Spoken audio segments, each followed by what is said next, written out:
Wikipedia defines the World Health Organization, also known as WHO, as specialized agency of the United Nations that is concerned with international public health. It was established on April 7, 1948, at the headquarters in Geneva, Switzerland. They make a report called the World Health Report, and the main purpose of the World Health Report is to provide policymakers, donor agencies, international organizations, and others with information they need to help them make the appropriate health policies and funding decisions.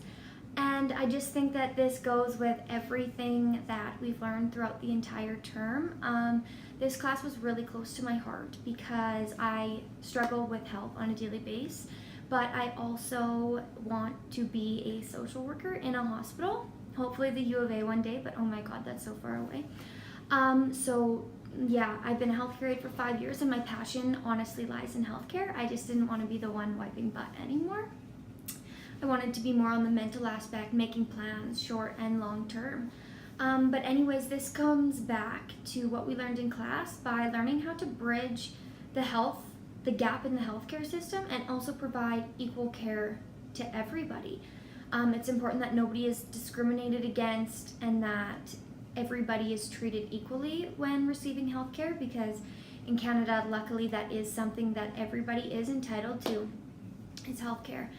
And so that is where I feel like the course just completely connects with what the World Health Organization is, because they are basically doing what like we are doing as healthcare workers or like social workers. They just try to find the proper policies and implement fundings and things like that. And honestly, that's what we're going to be doing as social workers, and especially working in the healthcare field. It's going to be a lot of that, finding ways around policies and whatnot. But I feel like I have a good understanding of what the World Health Organization does and what their purpose is, and also why they come up with the World Health Report. I think that's a large contribution to the World Health Organization, just so that you have a full understanding of what they do. So I just think that that's great, and hopefully I can be a social worker that helps bridge the gap in our already great healthcare system. And sometimes I feel so selfish as a Canadian, bitching that we have this gap in the healthcare system when people in the States don't get anything, right? But us spoiled Canadians, eh? But anyways, thanks.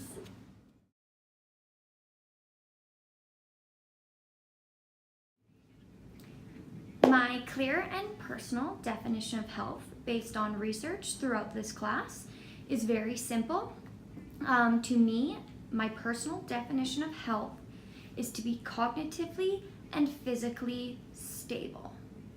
Because unfortunately, if you're not cognitively stable, you're not stable. And if you're not physically stable, even if you're cognitively stable, it still affects your life. And being healthy is being physically and cognitively stable.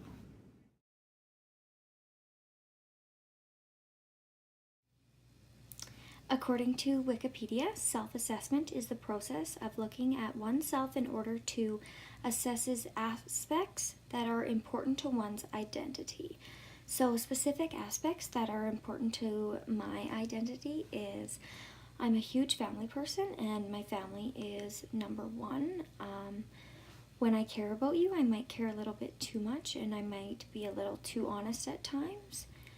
I'm a hard worker, and I pride myself on my good work.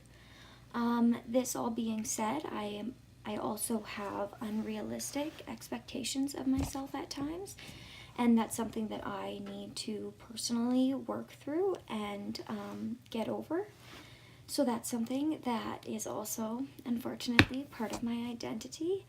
I love too hard, but I also hold a grudge and stick up for what I believe in, which makes me a great leader and an asset to any environment and any team.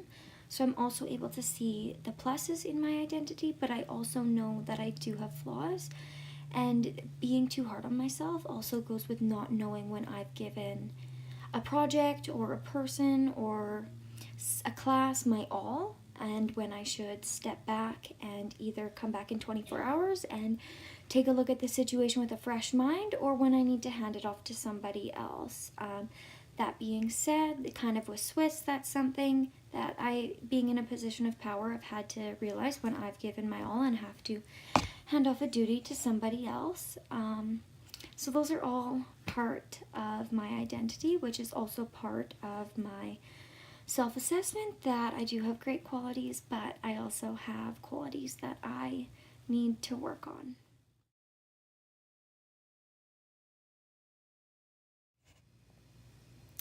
So I'm not sure if you knew this or not, but I'm going to be a millionaire, and I once read an article that millionaires work on consistent schedules. And for me, a consistent schedule is, I think, my biggest form of self-care, and just implementing daily self-care into my consistent schedule. So what my consistent schedule would look like was me waking up at 6 a.m., having a shower. I do wake up naturally without an alarm, which is a plus for myself. 7 a.m. I'm normally on my way to school right now, or work. I obviously have my nicotine fix before that. I thought I'd just throw that in because that's a big part of my self-care in the morning, is doing that to make sure that I'm good to go. I need to be more aware of eating, and I feel like eating for me is a self-care thing. So I need to make sure that I'm eating all the time, and especially with my chronic pain. Self-care is a lot about eating and drinking lots of water and taking care of myself. So that being said, my part of my self-care is also implementing tons of water. Those are the little things that actually make me function better, which I consider self-care.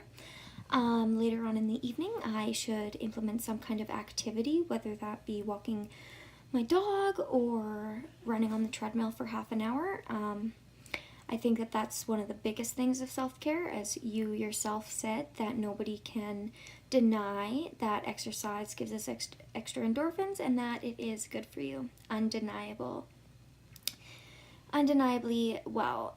From there, I feel like it's important to wind down, and you might not consider all of this self-care, but to me, having a plan and taking care of myself is what makes me, an anxious person, feel comfortable and safe, which might be control issues, but it's a different thing. But that is what I will do to implement self-care into my daily routine and also into my new work.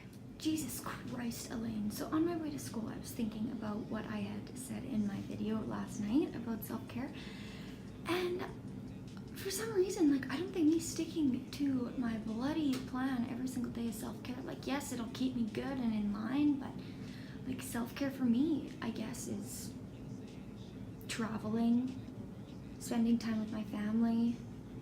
Eating is a huge self-care thing, like I said earlier, but, like, those are the things that, the little things that are going to keep me going, and I think that I need to acknowledge that and realize that sometimes it's okay to fall off the schedule train, sleep in a little bit, take care of me, right?